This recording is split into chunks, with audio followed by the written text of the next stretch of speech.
Hey, what's going on, guys? My name is Jake from today'siphone.com, and I just stubbed my toe while I did that intro thing.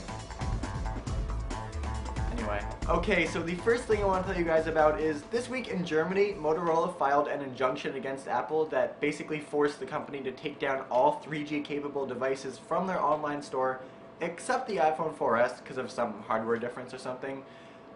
So that lasted for a couple hours, and then Apple put a stop to it. Now their stuff is back on the online store, and yeah, so that happened. Okay, moving on, I want to tell you guys about a Today's iPhone exclusive story coming from a well-placed source in one of the UK's top independent phone retailers.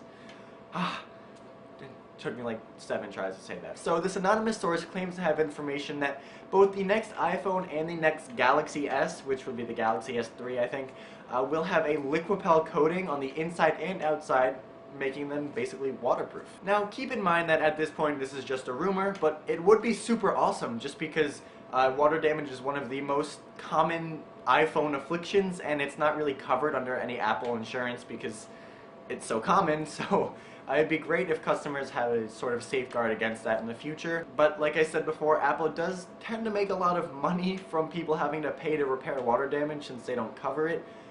So it might not be all too practical business-wise for them to give this to us, but only time will tell. Okay, and we move on to a new segment of the show called Things That I Never Ever Thought Would Happen. And this week's thing that I never ever thought would happen is a Blackberry that I sort of kind of want. News of the Blackberry London hit the web this week, and while we don't have much information on the device, we do have a picture as well as the information that it will be running Blackberry 10, which is supposed to be a dramatic shift in UI experience. Now I do have to admit the device looks pretty cool. It's thin, it's sleek, it's got a nice big screen, and if Blackberry 10 is as cool as RAM says it is, which, you know, is sort of iffy, then it could maybe be the first Blackberry that poses a real threat to the iPhone. So I'm genuinely excited to learn more about this device, and hopefully it's not awful. Alright, and we move on to an article I wrote this week asking you guys which rumored Apple device you were most excited for.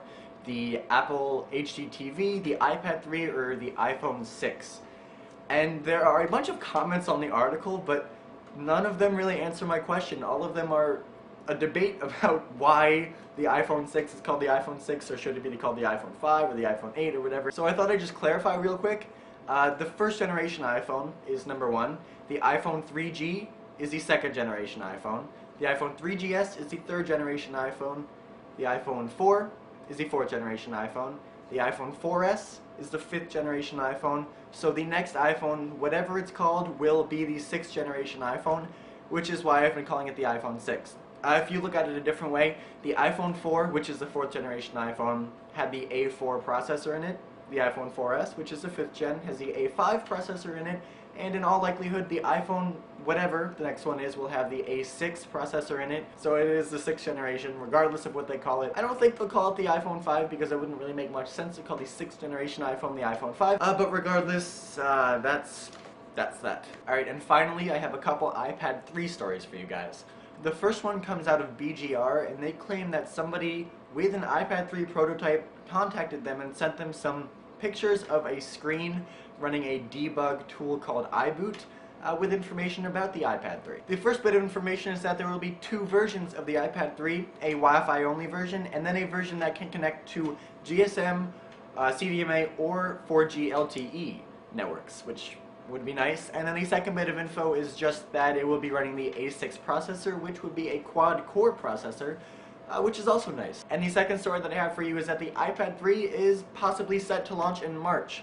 This goes against earlier rumors that it could launch in February, and that's because the website that first reported on that is now claiming that Apple will hold an event in February and in March, but the February one is going to be a strange event that is not for the iPad 3, and nobody really knows what's planned for that event, but then the iPad 3 will come out in March. I mean, that's assuming that this information is correct, and there's no way to know if it is, but the iPad is nearing the end of its product cycle, so it would make sense for the iPad 3 to come out sometime around February, March, or April. Okay, well that's all the big news for this week, guys. Thank you very much for watching. Before we go, I want to leave you with a question of the day, and that is, which rumored Apple device are you most excited about? The iPad 3, the iPhone 5, 6, whatever, or the Apple HD TV, or maybe some other thing you've heard about? I know I already asked this, but Nobody answered it. You can let me know in the comment section down below or on Twitter at @TIP_Jake. I try to respond to everybody that tweets me, so if you have something to say to me, the best place to do it is there. And please remember that the links to everything I talked about in this video are in the description down below.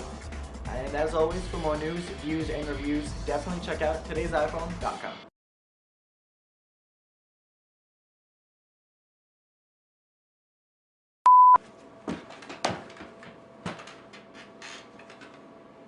There will be two versions of the next gen iPad, a Wi-Fi only version and a Can the iPad not be a virgin? Yep. That was wildly inappropriate.